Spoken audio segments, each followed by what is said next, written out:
Hi everyone, my name is Pat. Welcome to the first update on the Halloween challenge. If you do not know what I'm talking about, there's a link to the original video in the description box below. If you're only interested in finding out which movies I've watched so far without any spoilers and opinions on the movies, you can find them listed in the description box below as well. With that said, let's get started.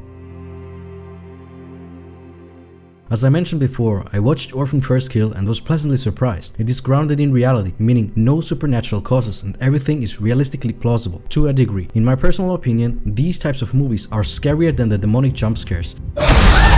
But to each their own. The acting was good and the plot twist was a nice idea, but unfortunately falls apart really quickly. Once you realize the mother knew all along her daughter was dead, the entire thing made no sense anymore. To me personally, it would have been more plausible if the dad had gone abroad and brought the girl home thinking she was his daughter, rather than the mom knowingly bringing home a stranger to cheer up her husband. It's Mommy. She's a psychopath living in our fucking house. Overall, the movie was better than I expected, but still flawed.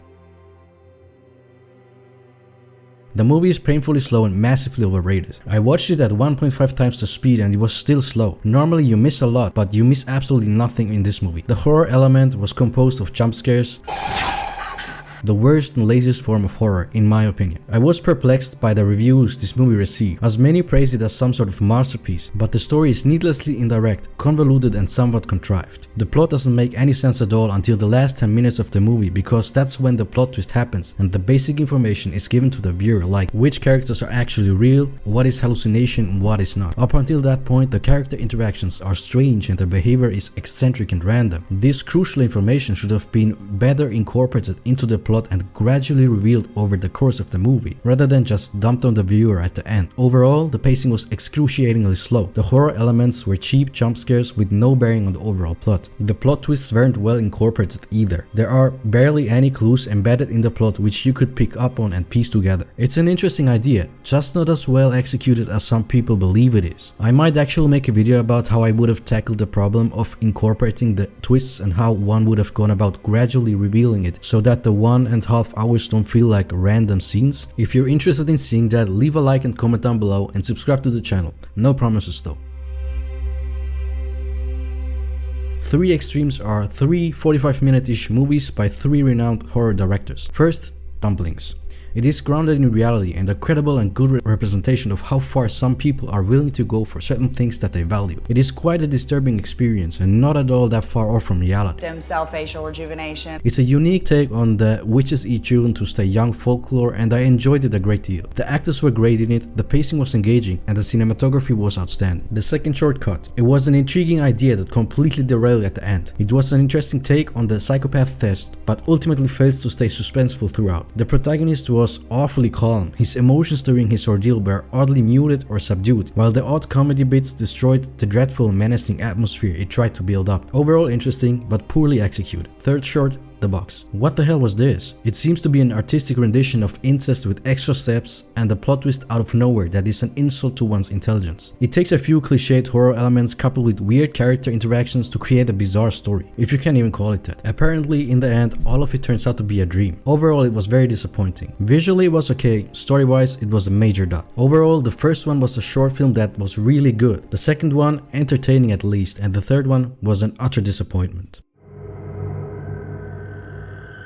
I got massive X-Files vibe from this flick, with all the alien abductions. The idea of running the supposed original footage and the movie footage parallel is an interesting idea done with the hopes of providing their made-up story a little authenticity. I know it's utterly fake, therefore it completely backfired on me, but I'm sure there are some people who fell for it. Credit where credit is due. It's a good marketing strategy. The film is a dramatization of events that occurred October 1st to the 9th of 2000. This gimmick probably fueled the movie's word-of-mouth marketing, and even if you think it was stupid, the novelty and uniqueness of it will cause the movie to linger longer on some viewers' minds. I personally liked the approach. It was definitely a step up from the commonly used black screen with the based on a real story white letters written on it. Lots of critics got mad at the fake original footage. I personally thought it was a good marketing gimmick. Anyway, the acting was good, the pacing was decent, and the cinematography with a few hiccups was particularly the handheld bobbing was overall okay.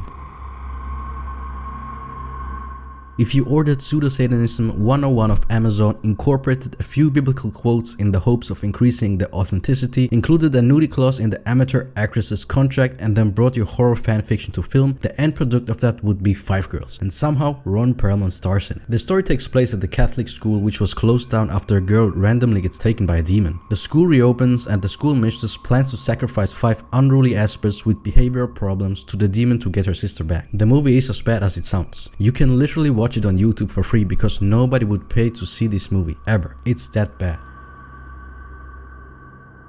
Once you get past the fact that it's a low budget movie and enjoy it for what it is, you can have a good time with it. I thought the premise was neat, albeit predictable. The movie wasn't great, but it wasn't terribly bad either. For a $500k budget production, it's quite an alright movie. I enjoyed it far more than some more major productions on this list due to the interesting characters and the intriguing premise.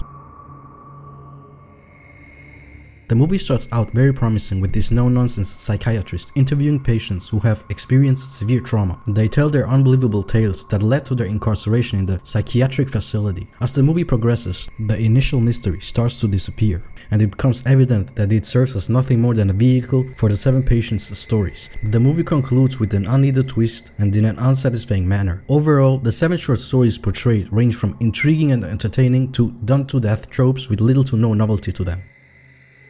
These conclude my first 7 movies for each corresponding day of the month. Let me know in the comments down below if you've seen these movies, what you think about them, and if you're attempting the challenge yourself, I'd be interested to know which ones you've watched so far. Make sure you subscribe to the channel so you won't miss any updates. With that said, thank you for watching and see you in the next update.